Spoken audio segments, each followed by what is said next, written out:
Prontinho. A Natalina, eu me chamo Priscila. Bom. Eu sou aqui de Botucatu, pesquisadora política, e gostaria de estar conhecendo um pouquinho mais sobre você, sobre o seu posicionamento na CUT, qual é o seu papel desempenhado lá. Uhum. Tá bom. Você quer um breve currículo? Não precisa, mas assim, para saber qual que é o seu trabalho lá. Tá Se bom. você quiser se apresentar e falar o seu breve currículo. Vou falar um pouquinho do meu breve currículo. Bom, eu sou ativista do movimento social negro já há mais de 30 anos, né? Bem mais, eu iniciei na universidade, no movimento negro e no movimento estudantil. Eu ingresso depois na educação, né? Eu acabei indo para a educação por uma questão de... Eu fazia mestrado na época e eu não tinha bolsa naquele momento. E aí surgiu uma oportunidade para a educação e eu acabei indo para a educação e não saí da educação. Saí do mestrado, mas não saí da educação. Você está me ouvindo? Sim, estou ouvindo. Tá. O ativismo me levou, então, a militar no movimento sindical e continuar no movimento negro. No movimento sindical. E no movimento negro conjuntamente. Aí eu cheguei nesse momento agora, na CUT, né? Quer dizer, eu passei aí, hoje eu atuo no Fórum de Mulheres Negras, também estou na CUT, né? Também atuo nesse momento no Fórum de Mulheres Negras, estou como diretora da PUESP e estou lá na Secretaria Nacional de Políticas de Combate ao Racismo da Central Única dos Trabalhadores. Nesse meio tempo, eu coordenei também o coletivo nacional, antes de ser secretaria na CNTE, a CNTE é a Confederação Nacional dos Trabalhadores em Educação. E aí eu coordenei o coletivo nacional da Alvane Leles, da CNTE, aí virou secretaria, aí quem assumiu a secretaria da CNTE foi a Ieda Leal, vocês já ouviram falar, atualmente ela coordena o Movimento Negro Unificado, MNU, uma grande ativista, tem feito aí grandes, quer dizer, rearticulou o MNU e colocou o MNU na pauta nesse momento, então tenho muita admiração pela Ieda. E na última eleição da direção da CUT, eu assumi, então, a Secretaria Nacional de Políticas de Combate ao Racismo. Eu chego nessa secretaria, e essa é uma secretaria que ela não tem um orçamento próprio, mas ela é uma secretaria que precisa articular com outras secretarias também, né? E além de convênios internacionais. Então, eu chego nessa secretaria nessa conjuntura, né, de um governo extremamente fascista, racista, retirada de direitos em massa. E aí eu chego na CUT nessa conjuntura de retirada de direito, quer dizer, o momento em que o massacre da população negra passa por todos os âmbitos, né? Desde a continuidade e acirramento do assassinato da juventude negra, das mulheres negras, a retirada de direitos dos trabalhadores, ao desemprego em massa, um desemprego que afeta, num primeiro momento, a população negra, né? Numa conjuntura que nós ainda não tivemos mobilidade da pirâmide, por mais que a gente teve nos últimos anos uma série de ações, somente nos governos de centro-esquerda, uma série de ações que beneficiaram, sim, ou que pelo menos visaram propostas de inclusão social e de cotas, mesmo com isso a gente não teve a mobilidade da pirâmide tão esperada da gente, né? Então nós continuamos com aquela pirâmide clássica, que é os homens negros, os homens brancos no topo, as mulheres brancas depois os homens brancos, os homens negros e por último as mulheres negras, né? Então a gente tem essa estrutura de pirâmide. E aí eu chego na central nessa conjuntura.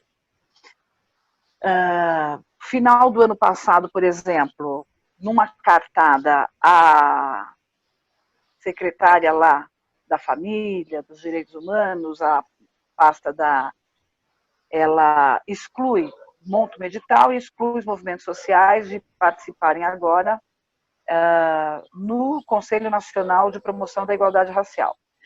A gente não entrou com recurso nesse momento porque é um conselho hoje que é pro forma, quer dizer, o governo em nada houve esse conselho, enfim.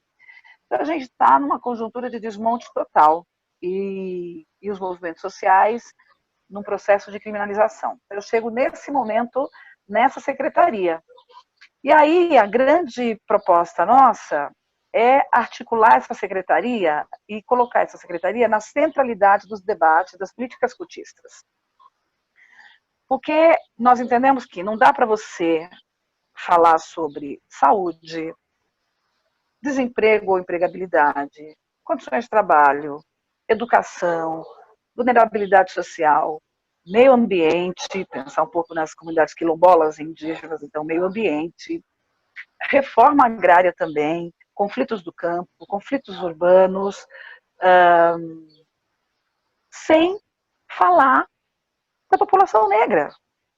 Porque todas estas áreas, quando nós fazemos os recortes, em todas essas áreas, em todos esses setores, nós somos aquele segmento, aquela porcentagem da população que está em maior vulnerabilidade, que apresenta maiores dificuldades de ingresso no emprego, que está, em maioria, no mercado informal, nesse momento, por exemplo, de pandemia. Falando em pandemia, também, quando você pega... No Brasil, não está se fazendo recorte racial, mas nós entendemos que essa pandemia chegando na periferia, como já está chegando, mesmo sendo subnotificada, o grosso dos óbitos serão as negras e os negros, os idosos ou mesmo os homens e mulheres negros e negras. Porque são aqueles em que estão em maior vulnerabilidade, são aqueles em que o acesso à saúde é mais difícil, são aqueles em que as condições cotidianas também não levam a ter uma imunidade necessária para enfrentar o combate do vírus, como aconteceu nos Estados Unidos nesse momento. Nesse momento, nós recebemos lendo jornais, e mesmo através de informações de companheiros e companheiras que são sindicalistas estadunidenses, de que os óbitos daqueles e daquelas afetados pelo coronavírus, 70% é da população negra. Então, os corpos que estão sendo empilhados, os corpos que estão sendo descartados nas valas comuns dos parques, é a população negra. E aí, a grande questão quando a gente fala de conjuntura de guerra, a conjuntura de guerra é essa que está aí. Independente de qual a conjuntura, a população negra é aquela que está em maior vulnerabilidade. E aí, como é que a secretaria, nesse momento, pensa esse enfrentamento? Para além das denúncias, a gente tem, por exemplo, uma das propostas que nós fizemos numa das últimas reuniões da CUT é também fazer uma campanha e a defesa dos trabalhadores, principalmente dos trabalhadores de aplicativos, desses aplicativos de entrega, que são, em sua maioria, a juventude negra periférica, né? Fazer uma campanha de defesa desses trabalhadores. Então, a ideia que a secretaria, que essa secretaria, ela esteja exatamente na centralidade das propostas das políticas cotistas para a população em geral e para a classe trabalhadora. Não sei se vocês receberam, não sei se a Janete recebeu, te passou, a gente fez agora, muito recentemente, entre o final do ano passado e essa, nós lançamos uma campanha, que é uma campanha da secretaria, uma campanha que seria, hoje ela faz parte da política da secretaria, que é as pílulas antirracistas. As pílulas antirracismo, no primeiro momento, elas foram cards. A gente trabalhou primeiro com os conceitos. Então, nós trabalhamos com 12 conceitos que nós entendemos ser importante no cotidiano dos trabalhadores e das trabalhadoras, que eles aprenderem esses conceitos, inclusive para que quando eles enfrentem qualquer tipo de situação pertinente a um desses conceitos, eles consigam identificar. Então, são conceitos como o que é racismo estrutural, o que é racismo institucional, como é que eles acontecem, em que situação que eles acontecem, o que é genocídio, o que é necroestado, então esse conceito que é muito difícil hoje de estar se apropriando, né, o conceito de necroestado, e a gente tenta cunhar esse conceito hoje dentro da CUT, porque nós entendemos que todas e qualquer política hoje que vem sendo feita no âmbito do Estado brasileiro é uma política do necroestado, né? Então, é uma necropolítica. Então, a ideia é a gente também cunhar isso. Então, e que eles conheçam isso, o que são políticas, ou o que são necropolíticas, ou o que é o necroestado. Porque o Dia da Consciência Negra, esse tipo de coisa. Então, são cards curtos e fácil de memorizar. São 20 cards que falam um pouco sobre as normas da língua. Então, como a semântica produz e reproduz o preconceito e estigmatiza. E aí tem um grupo de expressões que devem ser substituídas. Então, são expressões que são utilizadas muitas vezes no cotidiano, mas que elas carregam uma carga de discriminação, de preconceito e uma carga racista. Então, esse outro bloco de cards foi para isso, né? A ideia de reeducar a fala, reeducar os comportamentos sociais, né?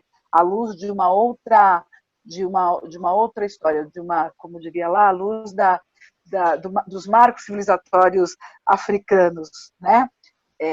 Tirando ou substituindo aquelas falas e expressões cunhadas no ápice do racismo ou no ápice da escravidão. E aí, essa é uma política que a gente tem feito nos últimos meses aí, e ela estaria se encaminhando, a gente conseguir um financiamento, porque a próxima etapa são dos vídeos. Então, a gente conseguiu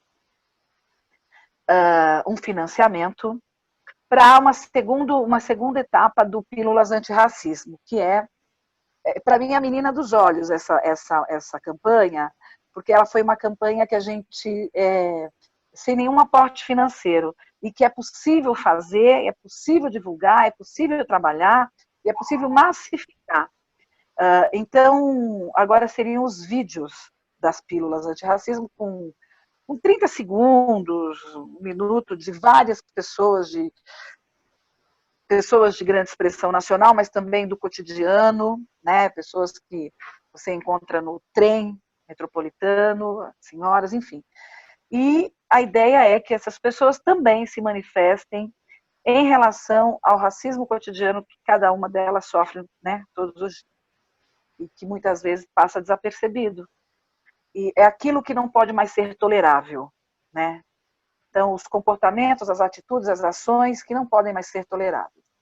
Como, por exemplo, a denúncia que nós fizemos recentemente para além dos óbitos e do recorte racial dos óbitos do coronavírus, o repúdio, né, ao uso do continente africano como testagem de vacinas para o coronavírus, como se lá fosse um grande campo de testagem. Ou seja, isso nos mostra muito de forma cruel e perversa como é que funciona. Sabemos desde que o Steve Biko disse, né, todos nós sabemos, Steve Biko dizia que não há capitalismo sem racismo. Os dois são irmãozinhos que andam de mão dada, o capitalismo e o racismo, né? Então, numa conjuntura dessa, a perversidade de notificar quais são os corpos descartáveis, né? Os corpos descartáveis continuam sendo os corpos negros. Portanto, não há problema nenhum em se dizer de forma irresponsável que uma provável vacina deveria ser testada na África, né? Qual o problema de testar remédios, de usar a população africana, principalmente a população da África Negra, como cobaias de remédios laboratoriais, né? Então, isso nos demonstra categoricamente que não dá para lutar contra o capitalismo sem lutar contra o racismo, porque o socialismo não dá conta também do racismo, né? E a ideia é essa. Nesse momento de pandemia, a gente está, para além disso, fazendo esse debate, né? E forçando aí mesmo, em todos os espaços, em todos os debates, estabelecer que não dá para discutir saúde ou respirador, compra de respirador, sem falar para onde eles vão. Eles vão, em sua maioria, para a população negra, por isso que precisa ser comprado, né? Precisa ser comprado, porque a soma matemática é essa: a maioria dos negros são pobres, e a maioria dos pobres são negros. Então, se a gente está dizendo que essa é uma pandemia que vai atingir frontalmente a periferia, nós estamos dizendo que ela vai atingir frontalmente a população negra. É um pouco por aí que a gente tem feito o debate. Nossa, você conhece bem sobre a conjuntura política, né? Falou bem sobre todos os assuntos, até os assuntos que eu tinha anotado aqui, acabou falando sobre tudo, sobre educação, sobre trabalho. Então, eu achei... Essa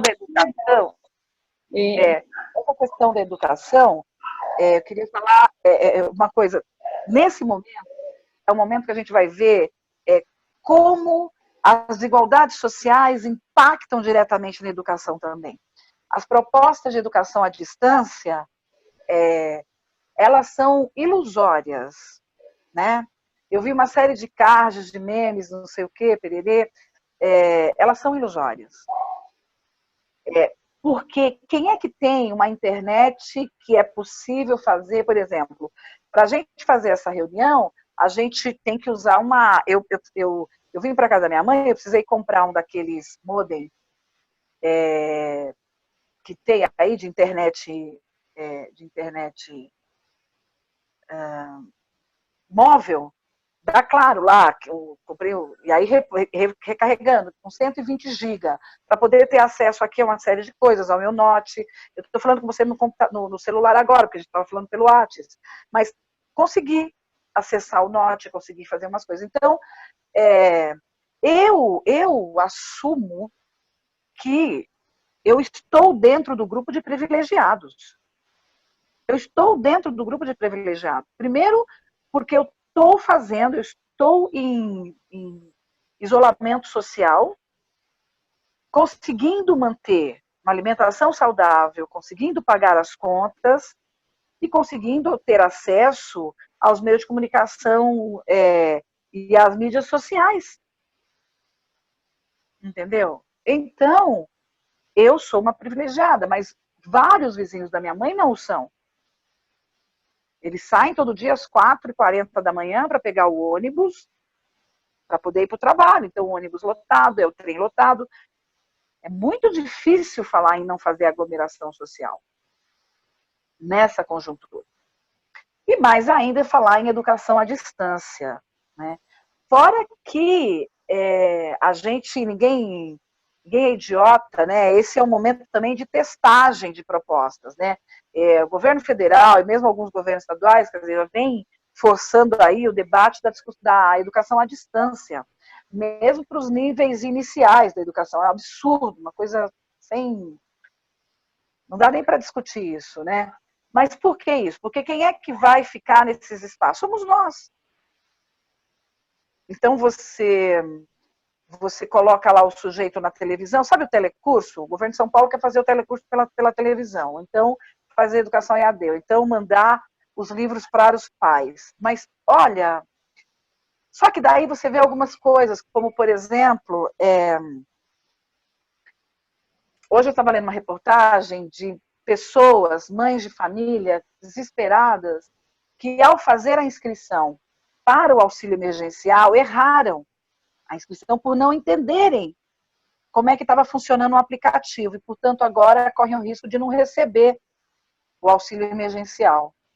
Então, a gente está falando, não, a gente está falando de uma educação que compreenda a funcionalidade e os acessos desses aplicativos, a compreensão disso. A gente está falando de milhares de famílias que vão receber os seus livros, mas, em grande maioria, os pais e as mães nem sempre conseguem acompanhar a educação dos filhos. Então, a gente está dizendo que, nesse momento, mais uma vez, no âmbito da educação, o que vai prevalecer é a desigualdade social. Portanto, os menos privilegiados, aqueles que não têm uma estrutura de educacional, da educação formal dentro de casa, dos pais, esses vão se prejudicar mais, porque esses vão ter menos acesso. E aí, por último, defender que nada substitui um professor em sala de aula e o contato direto com os estudantes. Né? Para além do conteúdo, é o contato que estimula o processo de aprendizagem também. Né? Então, nesta conjuntura, além de tudo isso, nós ainda temos que enfrentar a desigualdade e aqueles que não acessarão, que serão prejudicados, com certeza, este ano, no ano letivo. Vai haver prejuízos? Vai haver prejuízos. Entendeu? Mas, basicamente, os que terão maior dificuldade, que serão mais prejudicados, são aqueles que mais necessitariam da educação formal, do processo da construção, ou de participar da construção do conhecimento. Esses vão ser os mais prejudicados. Eu queria, desculpa se eu me alonguei, eu queria falar isso sobre educação à distância, que está sendo debatido, que eu acho que é importante. Né? Quem são as alunas e os alunos que, neste momento, vão receber livros ou vão ler e não vão ter acesso, necessariamente. Então, acho que isso é importante. Né? Acho que precisa ser explicitado. Né? A gente tem feito esse debate na POESP, eu também estou na direção da POESP. Então, esse é um debate que nós temos feito, que é garantir o direito dos trabalhadores da educação, mas também compreender e garantir o direito dos estudantes, né, e o acesso dos estudantes ao conhecimento. Não é um debate fácil, mas é um debate que deve ser feito com tranquilidade. Né?